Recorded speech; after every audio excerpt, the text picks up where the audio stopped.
নমস্কার, আমি ডক্টর সুতপা বসু। আমি অনেক দিন ধরে আমার এই অ্যাস্ট্রোলজিক্যাল ক্যারিয়ারে যেটা দেখছি যে বিবাহে আজকাল ডাইভোর্স প্রচন্ড বেড়ে গেছে। ডাইভোর্স ঘরে ঘরে, যত খরচা করে বিবাহ হচ্ছে তার অধিক খরচা করে ডাইভোর্স হচ্ছে। আর এই ডাইভোর্সের একটা প্রধান কারণ কিন্তু এই বিবাহ বহির্ভূত সম্পর্ক। বিয়ে ছাড়া একটা এক্সট্রা ম্যারিটাল অ্যাফেয়ার্স ম্যাক্সিমাম জাতক জাতিকাদের মধ্যে দেখা যাচ্ছে। এই যে এক্সট্রা ম্যারিটাল অ্যাফেয়ার্স, এটা কিন্তু মানুষের কি হয় জানেন, প্রচন্ড স্ট্রেস অ্যান্ড স্ট্রেন, একটা ফ্রাস্ট্রেশন, বাড়ির ফ্রাস্ট্রেশন, এভরিওয়্যার ফ্রাস্ট্রেশন, সেইটা দূর করতে লোকে তখন এমন কারোর কাছে যাচ্ছে যেখানে কোনো রেসপন্সিবিলিটি নেই, যেখানে গেল, কথা বললো, আনন্দ পেল, গল্প করলো, চলে এলো। এখান থেকেই সৃষ্টি হচ্ছে বিবাহ বহির্ভূত সম্পর্কটা। বাড়ি আসো, সেই স্ত্রী একটা লম্বা লিস্ট দিচ্ছে, এটা আনতে হবে, ওটা আনতে হবে, এটা করতে হবে, ওটা করতে হবে, বাচ্চার পিটিএম, বাচ্চার পড়াশুনো, এর হোমওয়ার্ক, এই যে দৈনন্দিন কাজ। সিমিলারলি মেয়েরা এখন সারাদিন অফিস করছে, টায়ার্ড হয়ে বাড়ি আসছে, নানা রকম একটা রিল্যাক্সেশনের জায়গা নেই, একটা স্পেস নেই, তখন যাচ্ছে এই বিবাহ বহির্ভূত সম্পর্কে। তাই বলে কি সবাই বিবাহ বহির্ভূত সম্পর্ক করছে? না, সেই করবে তার চার্টে এর সংযোগ আছে, সেই করবে যার শুক্র মঙ্গল অ্যাফ্লিক্টেড রাহু দ্বারা, শুক্র অ্যাফ্লিক্টেড মঙ্গল আর রাহু দ্বারা, তারাই করবে এই বিবাহ বহির্ভূত সম্পর্ক।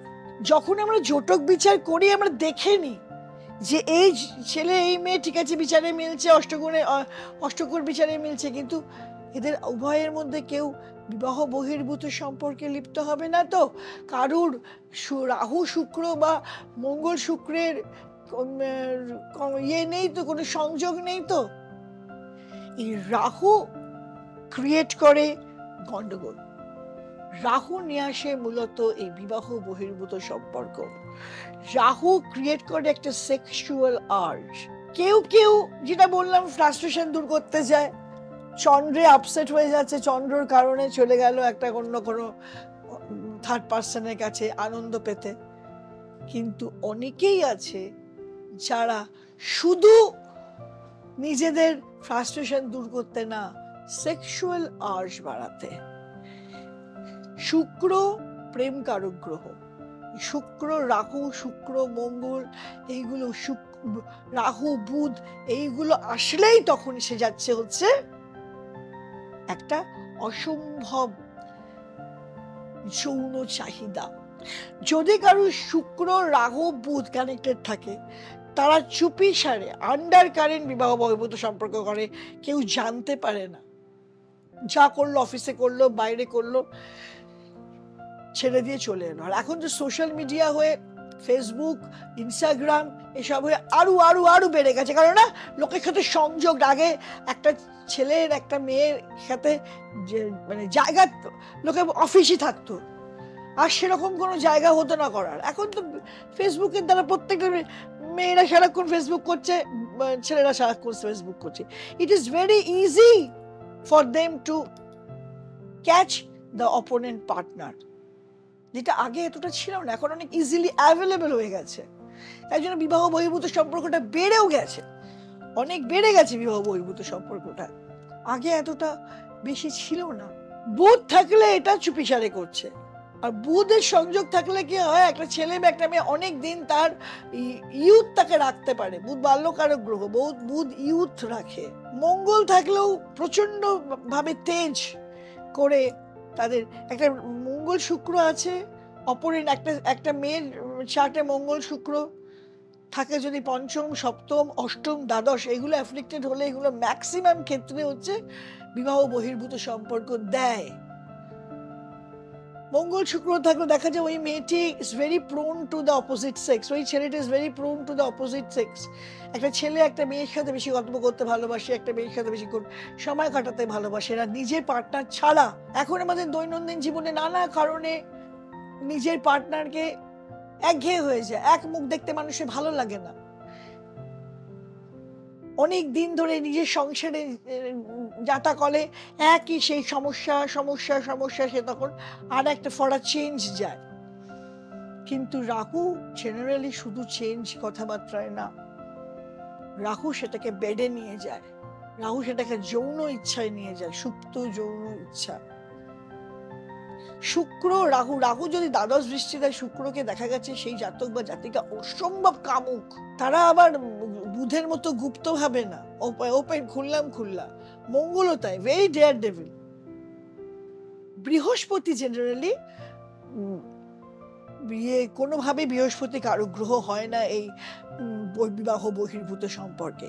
তবে বৃহস্পতি যদি নিচস্থ থাকে বা বৃহস্পতি যদি কখনো পৃথ্বী রাশিতে থাকে, সেক্ষেত্রে কিন্তু বৃহস্পতি একটা সম্মতি দিতে পারে এই বিবাহ বহির্ভূত সম্পর্কে। রবি কিন্তু কোনোভাবেই ইনভলভ থাকে না। যদি রবি রাহু শুক্র বুধ হিসেবে কানেকশন আছে, রবি অত্যন্ত শক্তিশালী থাকে, তাহলে রবি এই বিবাহ বহির্ভূত সম্পর্ক করতে দেয় না।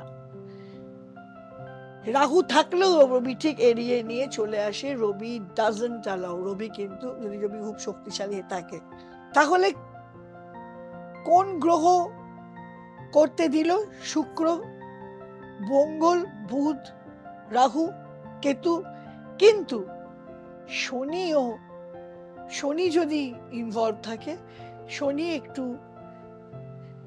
জাতক জাতিকার মধ্যে একটা কোল্ডনেস এনে দেয়। তাদের ধরো হাজব্যান্ড ওয়াইফের মধ্যে 5-7-এর মধ্যে শনি আছে, সেখানে সেক্সের মধ্যে একটা কোল্ড ভাব এনে দিচ্ছে, একটা জিনিসটা ভীষণ স্লথ করে দিচ্ছে। তাতে করে কি হচ্ছে যে নিজের বিবাহ সম্পর্কতে যদি শনি থেকে যাচ্ছে, শনি সেই স্যাটিসফ্যাকশন যেহেতু দিচ্ছে না, সেক্সুয়াল স্যাটিসফ্যাকশন, তখন সে অন্য কারোর কাছে ঘুরছে। This is the reason. এর থেকেই আমরা বুঝতে পারি যে একটা বিবাহ বহির্ভূত সম্পর্ক সৃষ্টি হচ্ছে, এবং এই বিবাহ বহির্ভূত সম্পর্ক কিন্তু বিয়ে ভেঙে দিতেও সক্ষম হচ্ছে। ব্রোকেন ফ্যামিলি, আর ব্রোকেন ফ্যামিলির বাচ্চাদের যে কি দুর্দশা তার ঠিক ঠিকানা থাকে না। এই জন্য আমার সবার কাছে অনুরোধ, ট্রাই টু কাউন্সেল ইয়োরসেলফ। যদি এরকম করো না, নিজের পরিবারকে নিয়ে সুখে থাকো, একটা বাচ্চাকে যদি জন্ম দিয়ে থাকো, তাহলে বিয়ে ভেঙো না। বিবাহ বহির্ভূত সম্পর্কে অ্যাভয়েড করে চলো। চার্টে আছে সেটাকে তাহলে রেকটিফাই করার চেষ্টা করো। হ্যাঁ, ডেস্টিনি বদলানো যায় না, কারণ যদি বিয়ে ভাঙার থাকে বিয়ে ভাঙবেই, কোনো মতেই বিয়ে বন্ধ করা যাবে না। তাও যতটা চেষ্টা করা যায়, যাতে যে শিশুটাকে পৃথিবীতে নিয়ে এসেছো তারকে যাতে একটা ব্রোকেন ফ্যামিলি না পেতে হয়, তাকে যাতে একটা অসম্মানের জীবন, একটা ভয়ের জীবন না কাটাতে হয়। সে তখন বুঝতে পারে না যে কিরকম ভাবে সে চলবে। একটা তোমাদের কারুর চার্টে যদি শুক্র রাহু মঙ্গল অ্যাফ্লিক্টেড থাকে, তাহলে অবশ্যই একটা সঠিক অ্যাস্ট্রোলজারের কাছে যাবে। আমার কাছেও আসতে পারো, আমার নিচে আমার নাম্বার যাচ্ছে, আমার কাছেও আসতে পারো, বা যে কোনো অ্যাস্ট্রোলজারের কাছে যেতে পারো। আর আমার ভিডিও যদি ভালো লাগে তাকে লাইক কমেন্ট শেয়ার করবে, সাবস্ক্রাইব না করা থাকলে সাবস্ক্রাইব করে দেবে, আর নিত্য নতুন নোটিফিকেশন পেতে গেলে বেল আইকনটা প্রেস করে দেবে। নমস্কার।